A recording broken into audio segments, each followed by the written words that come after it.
저만 해도 신앙 연조가 좀 오래됩니다. 초등학교 3학년 때부터 교회를 나왔으니까 신앙 연조도 꽤 됩니다. 그런데 여러분, 그런 신앙의 연조와 더불어 우리들의 신앙이 그만큼 자라났는가? 우리는 믿음이 역사합니까? 아니면 믿음이 나 혼자 홀로 고백, 나는 믿습니다, 나의 고백으로만 끝나는 거예요? 나의 삶으로 검증되지, 드러나지 않나요? 사랑합니다 라고 우리는 눈물을 흘리면서 찬양할 때 주를 사랑합니다 하고 감동과 눈물 줄줄 흘리지만, 우리 호주머니에서 얼마나 가난하고 어려운 사람들, 연약한 성도들, 또 병든 성도들, 상처받은 사람들에게 먼저 찾아가서 우리가 격려하고 위로하고 기도하고 때로 나의 가지고 있는 것으로 또 나누고, 이런 사람들이 우리에게 있는가? 우리는 너무나도 참기 힘들어서 조금만 힘들고 어려우면 원망과 불평이 나와요. 그런데 주님의 그 오실 그 소망을 바라보면서 참고 인내하지 못하지는 않는가? 데살로니가 성도들은 360회 1년도 안 되는 교회였어요. 1년도 안 되는 교회의 3대 덕목이 있다는 건 정말 도전이 되고 부끄럽기도 하고 멈춰져 있는 것 같고 퇴보하는 것 같고, 사도 바울의 고백처럼 겉사람은 후패하나 내 속사람 날마다 새로워진다라고 고백하는데, 우리도 그렇게 새로워져 가고 있는가? 아니면 시간이 지나면서도 더욱 내 마음은 강팍해지고 또 사람들에 대해 여유가 없고 대면대면하고 대하는 건 아닌가? 한번 우리들의 자신의 신앙의 인격을 돌아보게 하는 그런 말씀이 아닐 수가 없다는 겁니다. 오늘 본문의 사도 바울은 이들의 믿음의 역사와 사랑의 수고와 그리고 소망의 인내, 이 인내 속에서 오늘 여러분 4절에 보니 사도 바울이 다음과 같이 데살로니가 성도들을 칭찬하고 격려합니다. 뭘 칭찬하고 격려할까요? 4절에 보세요. 하나님의 사랑하심을 받은 형제들아, 너희를 택하심을 아노라. 원문에 보면 안다라는 말이 먼저 나와 있어요. 안다. 바울이 뭘 안다는 거예요? 너희들, 하나님이 너희들 택했다는 거를 안다라고 말하고 있어요. 여러분, 바울이 그 근거가 뭡니까? 택하심을 받았다는 걸 아는 그 근거가 뭐죠? 믿음의 역사와 사랑의 수고와 소망의 인내. 믿음에서 나오는, 믿음으로 말미암아 믿음으로 촉발되는 역사들, 우상을 버리고 살아계시고 참되신 하나님께로 돌아오는 그들의 믿음, 그렇죠? 이거 보통의 결단이 아니면 못합니다, 여러분. 예? 저도 사실 재래종교, 불교죠. 제가 볼 때는 그냥 짬뽕입니다. 불교라고 말할 수는 없고요. 하여튼 짬뽕이죠. 돌아섰을 때 사람들은 대단히 두려워하죠. 그리고 자신이 속해 있는 가정과 가문과 공동체에서 소외 현상이 대단히 큽니다. 예? 그런데 여러분, 이 당시 사람들은 거의 경제적인 길드 같은 그런 카르텔에 다 조직되어 있는데, 여기서 예수 믿는다? 그럼 여러분 더 이상의 경제 활동을 할 수도 없어요. 생존권의 문제. 우리 김반서 성세모 선교사님이 터키 선교하면서 오실 때마다 제가 같이 식사도 나누고 선교에 대한 고충에 대한 이야기를 합니다. 우리 김승전 선교사님이 올해 10월 달에 오신대요. 사모님하고. 참 큰일 했죠. 처음에는 장모님이 돌아가시고 그 다음에 장인어른이 돌아가죠. 우리 선교사님의 최초의 그리스도인입니다, 여러분. 그리고 장모님의 그 집, 여러분, 일본이 물가가 비싸서 교회를 세우기 어려운데 그 장인어른이 집을 빌려다가 예배당으로 주일날 모여가지고 또 그 처제들 이렇게 모여가지고, 예? 친척들 중심으로 모여서 이제 예배를 드리죠. 근데 다 함께 하는 거는, 신앙을 할 때에 이 터키에는 무슬림들이 신앙을 할 때요, 믿는 것에 대해서는 걱정이 없지만 믿음의 후폭풍 너무 무서워서 못 믿는다는 거예요. 믿으면은요, 주민등록증에 종교란이 딱 찍히면요, 여러분 군대에 갔을 때 완전히 따돌림을 받거나 군대를 못 갑니다. 취업도 제한이 돼요. 취업을 안 해줘요. 그러니까 예수를 믿으면서요, 나중에는 다시 그 무슬림으로 돌아가는 이유 중에 하나가 뭔지 아십니까? 취업이, 먹고 사는 문제가 여러분 걸리면 정말 이거 신앙생활 할 수가 없어요. 예? 여기는 항구 도시예요. 여러분, 항구 도시면 당연히 어떻습니까? 전부 다 길드 조직주의 다 돼 있단 말이에요. 무역에 대해서. 그래 다들 여러분 무역하는 사람들마다 자기들이 섬기는 신이 있단 말이죠. 여러분도 보시면은 어떤 뭐 영화를 찍든 사업을 하든 뭐 또 개업을 하면은 뭘 합니까? 여러분 우리나라 같은 경우도 고사하잖아요. 돼지머리 딱 잘라놓고 거기다가 입에다가 돈을 막 5만 원짜리 입에다 물린 다음에 사람들이 술을 따르고 거기다가 절을 하고. 전에 어떤 권사님이신데 여러분 그러지 마세요. 권사님, 목사님 여기인데 오시면 빨리 와서 좀 기도해 주셔야 됩니다. 왜 그랬더니 차를 샀대요. 차를 했는데 지금 타지 말라고 했대요. 목사님이 먼저 와서 예배를 드리고 차에다 손을 얹어 안수를 해 주셔야 이제 사고 없이 탈 수 있습니다. 근데 목사님 그 당시 제가 부목사였을 때 제 존경하는 목사님 어떻게 하면 좋을까요? 네. 아직 권사가 돼서 아직도 그냥 무속신앙을 따르고 있으니 뭐 어떻게 하겠어?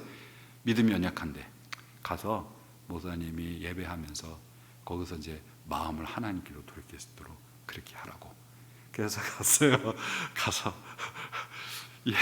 같이 모여서 차 다 주변에 모여가지고 예배하고 차에다 서로 얹어놓고 하나님 이걸 하나님의 영광을 돌릴 수 있도록 해달라 이렇게 하시면서 여러분 이렇게 안 해도 하나님은 무소부지하신 하나님이십니다. 차를 탈 때마다 하나님께 기도하시고 뭐 저를 통하지 않아 누구든지 하나님과 교통할 수 있어요. 그렇게 이제 권면을 했더니 이 권사님 표정이 별로 썩 안 좋으신 것 같아요. 여러분 이 자기가 이전에 우상을 버리고 하나님께로 돌아온다는 거, 사도 바울이 여러분 9절에 뭐라고 하죠? 살아계시고 참된 하나님께로 돌아온다는 거는 믿음의 역사입니다. 믿음이 내 속에 안에만 있는 게 아니라 행동으로 드러난 거죠. 예? 두 번째 이제 뭐예요? 핍박을 당할 때 믿음이 흔들리지 않았더라죠. 핍박을 할 때 믿음이 없으면요 그냥 흔들려 버립니다. 믿음 파산합니다. 근데 뭐 사도 바울이 여러분 고린도서 디모데가 와가지고 제일 먼저 여러분 전해준 게 보니까 선생님 그들의 믿음과 사랑에 흔들림이 없습니다. 그러니까 그때 이제 내가 살리라. 믿음이 흔들림이 없다는 건 뭐예요? 그 믿음이 참된 믿음이라는 뜻이잖아요. 믿음의 역사가 있었다는 거. 그리고 사랑을 할 때 어렵고 힘겨운 성도들을 주변에 돌아보면 초대교회는 어떻습니까? 자기 것을 나누잖아요. 성도들을 또 나누고 막 이런 사랑에 서로를 섬기는 그런 어떤 모습들, 여러분 이 모습들을 보면은 또 소망의 그 인내의 모습을 가지면서 바울은 나는 안다는 거예요. 뭘 알아는 거예요? 하나님이 택함을 알았다. 너희들 하나님 택함 받은 사람이라는 뜻. 택함은 구원론적인 표현입니다. 택한다, 부르신다라는 건 구원론적인 표현이에요. 그럼 너희들 뭐예요?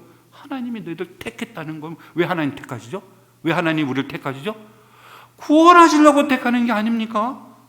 구원하시려고 하나님이 택하는 게 아니겠어요? 여러분 이 택한다는 이 선택이, 이 택정함은 에베소 1장 4절에서 말씀하고 있는데, 이 택한다는 단어는 영원전에 하나님께서 그리스도 예수 안에서 우리를 구원하시려고 택하셨다라고 말합니다. 여러분 유대인들은 자기를 선민이라 말합니다. 선민이 뭐예요? 하나님이 우리를 택한, 우리는 세상에서 특별한 백성이다라고는 자부심이 있죠. 그런데 여러분 이 성도들은 대체로 뭡니까? 다 이방인들 성도들이 많단 말이죠. 그런데 너희들이 택함을 안단다는 때, 이 택함이 뭡니까? 영원전에, 만세전에 유대인이 선민으로 택감 받기 그 이전에 너희들은 이미 하나님이 그리스도 예수 안에서 구원하시려고 너희는 택함 받은 백성이야. 너희들은 선민이야. 때로는 유대인들 자랑하잖아요, 그죠? 이 사람들이 처음에는 어디 있다가 나온 사람들이에요? 유대인이 회당에 있다 나온 사람들이잖아요. 바울이 데살로니가 회당에 가가지고 가서 이제 복음을 전하는데, 여러분 그때 이 이방인도 헬라인도 기부인들 또 높은 신분 있는 사람들, 뭐 경건한 이방인의 사람들이 바울의 복음을 받잖아요. 그 때문에 유대인들이 시기해가지고 불량배들 데리고 와가지고 교회를 뒤집어 놓지 않습니까? 회당을. 나중에는 아마도 야손의 집에서 교회를 이제 아마 시작되지 않았을까? 왜냐하면 회당에서 이제 모임을 못 가지니까, 쫓겨나니까 야손의 집에서 모임을 가진 것이 아닌가라고 봅니다. 그러면서 여러분 유대인들이 뭐라고 여러분 비아냥하게 해서 우리는 선민이야, 우리는 아브라함의 후손이야. 너희들과 우리는 혈통과 이게 달라. 막. 그러면 들어보면은 또 맞는 것 같기도 하고 부럽기도 하고. 근데 바울이 말합니다. 안다, 나는 너희는 택함 받은 백성이야. 이 단어가 뭐죠? 창세전에, 영원전에 유대인들이 아브라함이 부름받아 아브라함의 후손이라고 그런 택함을 받기 전에, 선민이라고 주장하기 이전의 역사에, 이 역사가 시작되기 이전에 이미 너희들은 하나님이 택하셨어. 여러분, 이 교리는 어느 분들을 보면은 막 이 교리를 가지고 따져요. 뭐 언제 예정론하고 막 따지는, 사랑의 교리입니다. 사랑의 교리예요.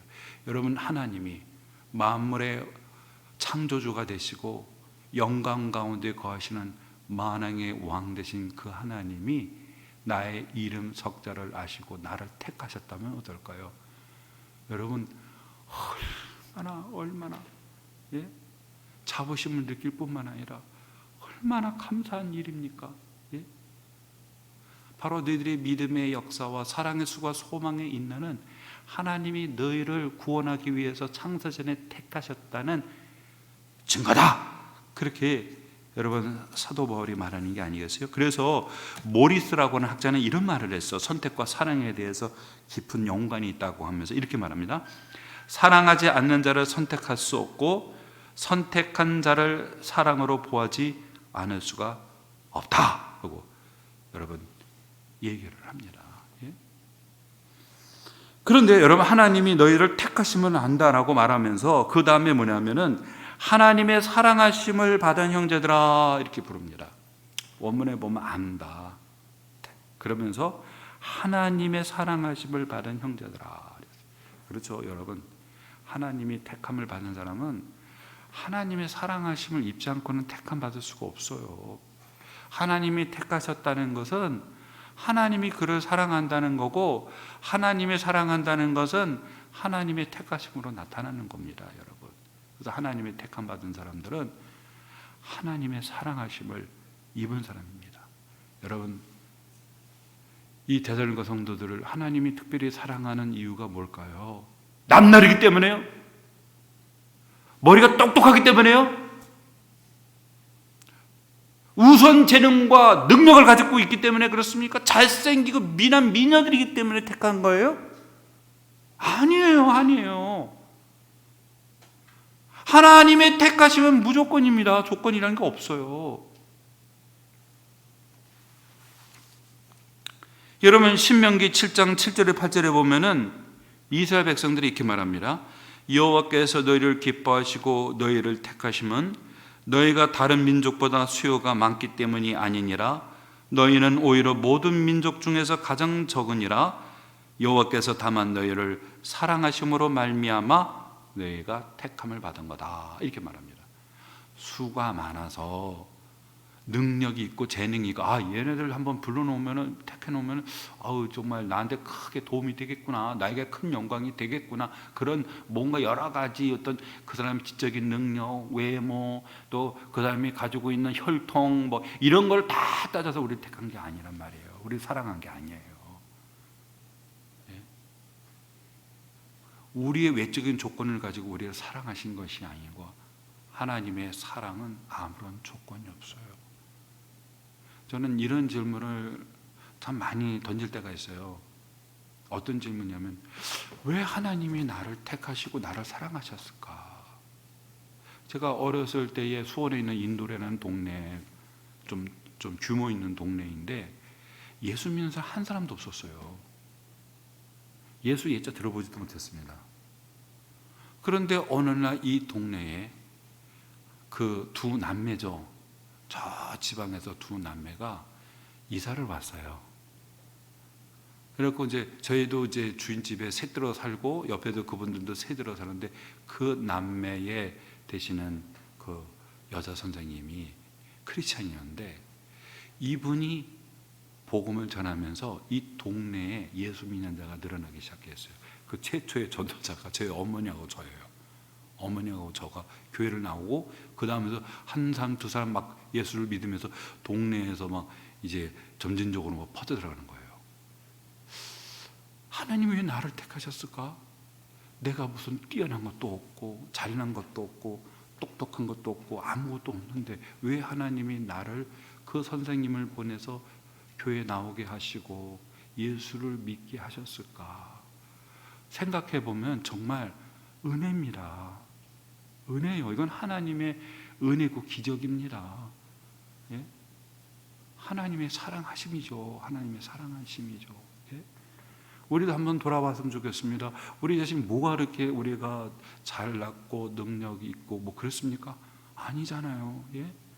그런 우리를 하나님이 우리를 사랑하시고 우리를 부르셔서 예수 그리스도를 믿게 하시고 하나님의 자녀요, 하나님의 나라의 상속자요, 소망을 갖게 하셨는가?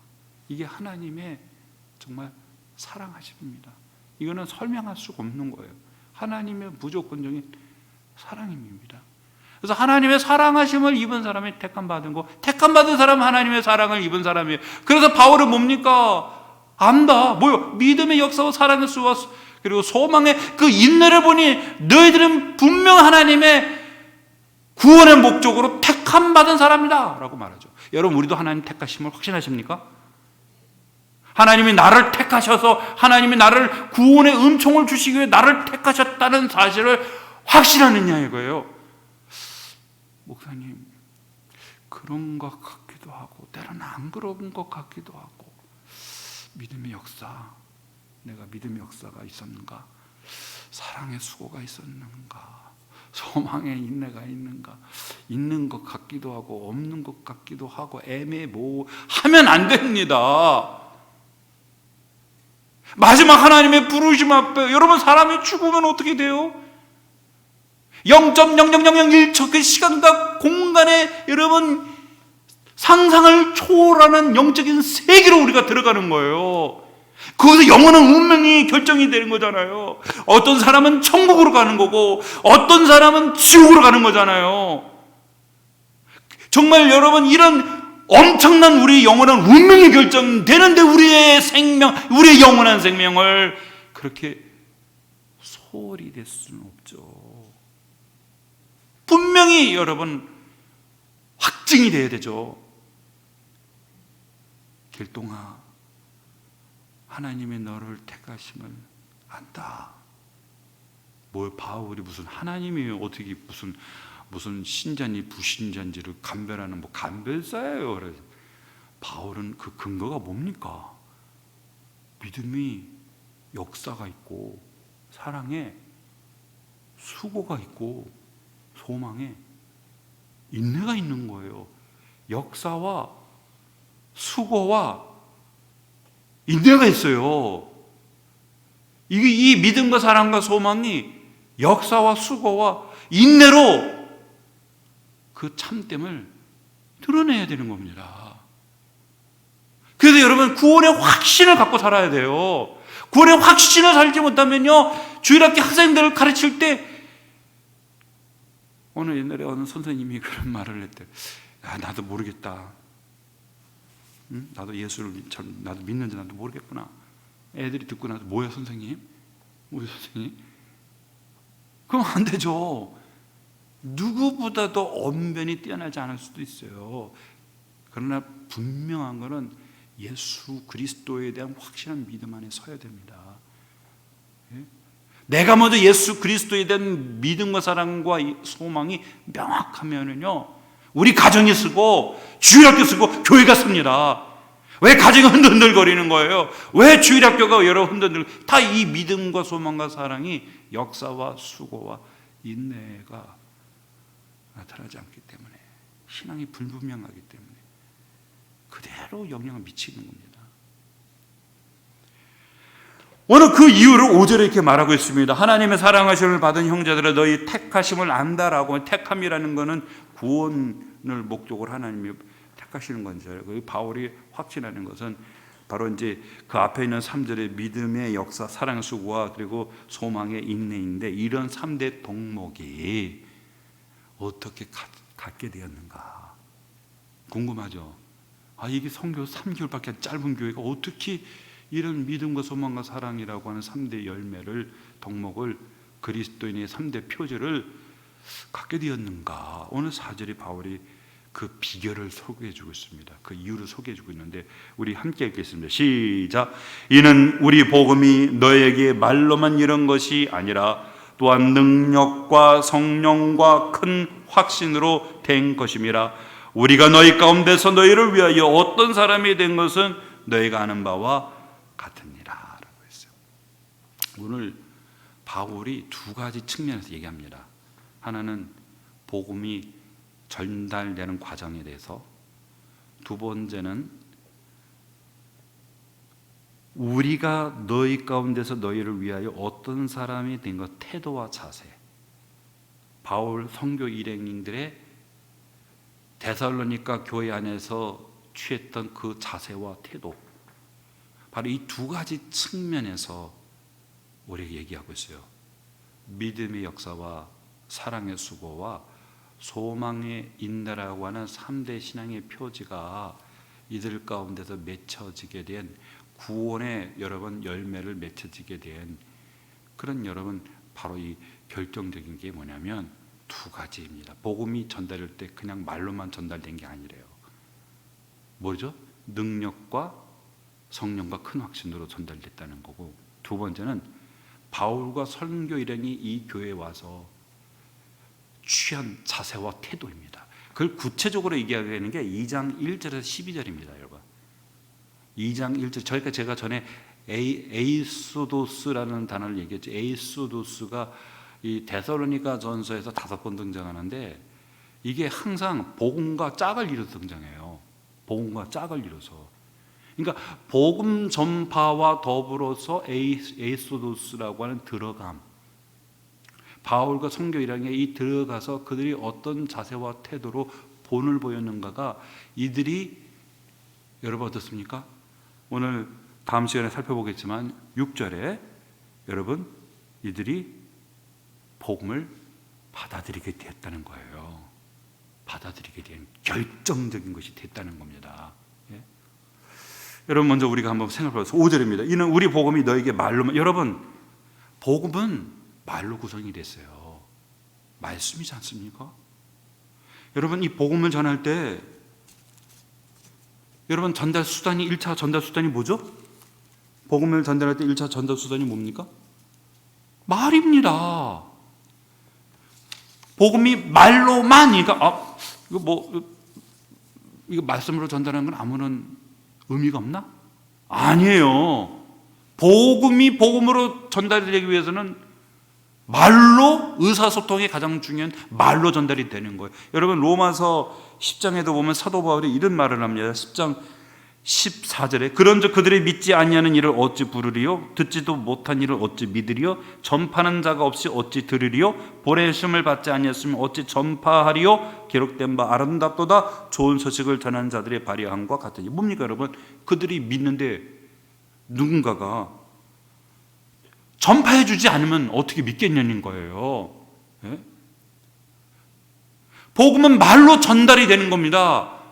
하나님 우리를 창조하셨을 때 서로 간의 의사, 여러분 서로 교환할 때 우리는 서로 언어를 통해서 의사 전달을 하잖아요. 되게 중요한 거예요, 의사 전달.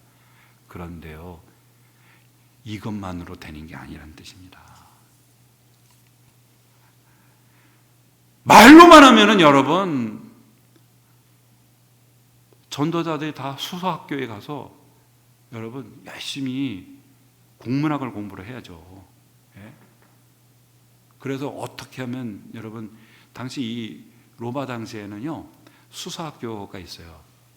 그래서 이 수서학교를 보면은 이제 말하는 법을 가르쳐 주거든요. 그래서 법정에서 말하는 법, 또 정치적으로 민중들에게 말하는 법, 또 민의 가운데서 말하는 법, 그들을 설득을 해서 그 주장을 받아들이게 하는 그런 수서학교, 그런 수서학교, 아리스토텔레스가 이거를 고안을 해가지고 가르쳤거든요. 뭐 그리고 그걸 열심히 배우면은 누구나 다 어떻습니까? 나의 어떤 말솜씨와 언변에 의해서 다 예수적이 만들죠. 사도 바울이 아그리파 왕하고 베스도 총독 그리고 베니게라고 하는 이들 앞에서 바울이 신문을 받게 됩니다. 이제 로마 황제 앞에 호소니까 황제 앞에 가기 전에 이제 이 사람을 왜 보내는가에 대한 어떤 근거 재료를 얻어야 되지 않겠어요? 그래서 바울을 불러요. 그때 바울이 와서 자기가 만난 예수를 증거합니다. 그랬더니 거기서 베스도 왕이 뭐라고 말하냐면, 너의 많은 지식이, 바울아, 네 많은 지식이 너를 미치겠다. 그랬더니 아닙니다. 나는 미친 사람입니다. 나는 참말입니다. 내가 이렇게 세사들의 메인 거 외에는 여러분 모두도 다 예수를 믿었으면 좋겠습니다. 그랬더니 아그리파 왕이 뭐라고 하니까, 네가 적은 말로 나를 예수를 믿게 하려고 하는 도다, 이렇게 말하죠. 말로 여러분 된다면 정말 하나님의 계시를 받는 바울의 그 말로 그 자리에 있던 사람들 다 예수 믿었겠죠. 말로만 되는 게 아니죠. 그럼 무엇이 필요하다는 거예요? 오늘 바울이 세 가지를 얘기죠. 능력과 성령과 큰 확신이다라는 거예요. 능력은 외적으로 드러난 증거를 말하고요, 확신은 전달한 사람의 내적인 증거를 말하는 거예요. 이 모두가 누구의 역사예요? 성령의 역사입니다. 성령. 예? 그러니까 여러분, 복음이 기쁨의 소식, 예수 그리스도 안에서 하나님 우리를 구원하기 위해서 행하신 일이 바로 복음이잖아요. 그렇죠? 근데 이 복음은 단순히 인간의 논리로, 언변으로, 말로, 물론 말과 언변은 중요하지만 그것만으로는 안 된다는 거예요. 그럼 무엇이 필요한 겁니까? 능력과 큰 확신인데, 이거는 성령의 도움이 없이는 안 된다는 겁니다. 성령의 도우시지 않으면 안 된다는 거예요, 이게. 그래서 여러분 고린도서 2장 4절에 보면 사도 바울이 이런 말합니다. 내 말과 내 전도함이 지혜에 권하는 말로 하지 아니하고 다만 성령의 나타남과 능력으로 했다라고 말하잖아요. 바울이 성령의 나타남과 능력으로 행했다는 거예요. 이들이 복음을 받아들였어요.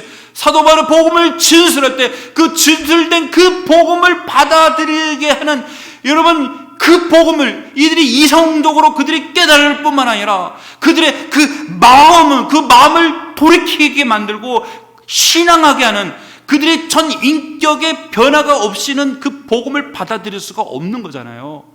여러분 듣고 나면 아덴에서는 죽은 자가 다시 무슨 새로운 종교를 전하나 보다, 예? 그렇게 생각했단 말이에요. 아덴 사람들은 철학의 도시잖아요. 그들의 이성을 굴복시키고 그들의 마음을 하나님께로 향하고 그들이 의지적으로 결단해서 우상을 버리고 하나님을 믿도록 하는 것은 성령의 강력한 역사요, 능력이 나타나야 된다는 거예요, 바울이. 그리고 전하는 사람이 어떻게 해요? 확신입니다. 오늘 이 큰 확신은 전하는 사람이 그 진리를 확신을 해야 돼. 그냥 확신이, 그 진리에 사로잡혀야 됩니다. 그 진리에 사로잡혀서 그 진리를 진술할 때 성령이 그 진술과 함께하면서 그들의 전인격 지정의, 그의 전인격을 파고 들어가가지고 그들의 마음을 새로운 마음으로 변화시키는 그런 역사가 일어날 때 비로소 받아들일 수가 있다는 거예요. 그래서 여러분, 기도가 무척 필요한 겁니다. 솔직히 저도 기도 많이 부족합니다. 새벽에 나와서 기도할 때 보면은 빈손으로 돌아갈 때도 많고 그래요, 사실은. 근데 이렇게 새벽에도 나와서 기도하지는 않으면요, 사람은 해가 딱 뜨면은 마음이 산란해져요. 그래서 여러분 앉아서 집중해서 기도하기 쉽지는 않아요, 사실은. 그래서 새벽에 나와서 기도하는 시간, 또 주일 오후에도 오후 찬양 기도회니까 이 기도의 시간만큼은 여러분이, 특별히 주일 오후의 기도의 시간은 이 시간만큼은 여러분 오셔야 됩니다. 솔직히 여러분 일주일 동안 기도 생활 잘 안 되잖아요. 안 그렇잖아요? 안 그렇습니까? 예? 기도 생활 솔직히 여러분 제대로 하세요? 예? 잠깐 기도하면 되는데 그것도 잘 안 되잖아요. 집에만 들어오면은 쇼파가 우리를 부릅니다. 오라, 나에게로 오라. 그리고 텔레비전을 보게 되면 다음 하다 보면은 하루가 그냥 끝나는 경우들이 많잖아요. 그래서 정해진 시간 안에 여러분 경건의 습관을 기르는 게 매우 중요합니다. 그래서 아침에 저도 코로나가 3년 있어도 새벽에도 안 쉬었어요. 다른 게 다 쉬었어요. 근데 안 쉰 거는 사실 저 자신을 위해서도 안 쉬었습니다. 제가 그래도 그 시간 나와서 기도해야죠. 그리고 성경을 읽고 말씀을 연구하다가 제 마음속에 하나님이 제 마음을 어루만짐을 느끼면 저는 그 자리에서요 잠시라도 기도합니다. 길을 걷다가도 잠깐이라도 기도하려고 하고 그래야 돼요. 기도해야 돼요. 그 바울이 여러분 보면은 여러분 데살로니가전서 5장 마지막 절에 보면 뭐라고 말하죠? 바울이 25절에 5장 25절에 형제들 우리를 위해 기도하라. 누구한테 지금 기도 부탁하고 있습니까? 신앙 지금 예수 믿은 지 얼마 안 되는 이 데살로니가 성도들 보고 나를 위해서 우리 성계 일행을 위해서 뭘 기도하라는 거예요? 성계를 위해서 기도해달라는 거잖아요. 바울도 압니다, 여러분. 기도가 없으면 이런 능력이 안 나타나는 거예요. 성도들이 함께 기도해줘야 되는 거예요. 공동체 기도가 필요한 거예요. 우리를 위해서 성계 일행을 위해서 기도해달라는 거예요. 바울은 기도가 없이는 이 성령의 능력과 나타남이 나타날 수가 없어요. 이 기도해달라는 거예요. 이 기도와 여러분 비례합니다. 이게 두 번째는요, 우리가 너희 가운데서 너희를 위하여 어떤 사람이 된 것은 너희가 아는 바와 같으니라 라고 제가 말씀드린 예이소도스라고 하는 들어감이라는 것이 복음과 함께 짝을 이룬다라고 말합니다. 짝을 이뤄요. 복음이 말로만이 아니라 능력과 성령과 큰 확신으로 전달이 되고 전하는 사람의 삶의 자세와 태도가 중요하다는 겁니다. 예? 바울이 여기 들어왔을 때에 이 교회, 이 지역에 들어왔을 때에 예수 복음을 전하는 자로서요. 여러분 그들에게 모본을 보여줬어요. 그래서 여러분 2장 1절에서 보시면 보십시오. 형제들아 우리가 너희 가운데 들어간 것이 헛되지 않은 줄을 너희가 친히 아나니 너희가 아는 바와 같이 우리가 먼저 빌립보에서 고난과 능력을 당하였으나 우리 하나님을 힘입어 많은 싸움 중에서 하나님의 복음 너희에게 전하였노라. 그러면서 여러분 바로 이 들어감에 대한 얘기를 합니다. 이 3절이 우리의 권면은 간사함이나 부정해서 난 것이 아니요 속임수로 하는 것도 아니라 오직 하나님께 옳게 여기심을 입어 복음을 위탁받았으니 우리가 이와 같이 말함은 사람을 기쁘게 하려 함이 아니요 오직 마음을 감찰하시는 하나님을 기쁘시게 하려 함이라. 너희도 알거니 우리가 아무 때에도 아첨하는 말이나 탐심의 탈을 쓰지 아니한 것을 하나님이 증언하시느니라. 또한 우리는 너희에게서든지 다른 이에게서든지 사람에게서 영광을 구하지 아니하노라. 우리는 그리스도의 사도로서 마땅히 권위를 주장할 수 있으나 도리어 너희 가운데서 유순한 자 되어 유모가 자기 자녀를 기른 것 같이 하였으니 우리가 이같이 너희를 사모하여 하나님의 복음뿐 아니라 우리의 목숨까지도 너희에게 주기를 기뻐하면 너희가 우리의 사랑하는 자 됨이라. 형제들아 우리의 수고와 애쓴 것을 너희가 기억하리니 너희 아무에게도 폐를 끼치지 아니하려고 밤낮으로 일하면서 너희에게 하나님의 복음을 전하였노라. 우리가 너희 믿는 자들을 향하여 어떻게 거룩하고 옳고 흠없이 행하였는지 대하여 너희가 증인이요 하나님도 그러하시도다. 너희도 아는 바와 같이 우리가 너희 각 사람에게 아버지가 자기 자녀에게 하듯 권면하고 위로하고 경계하노니 이는 너희를 부르사 자기 나라와 영광에 이르게 하시는 하나님께 합당히 행하게 하려 함이니라. 1절 22절은 바울이 이 교회 지역에 들어와서 어떻게 지금 어떤 태도와 자세로 복음을 전하는가를 진술하고 있어요.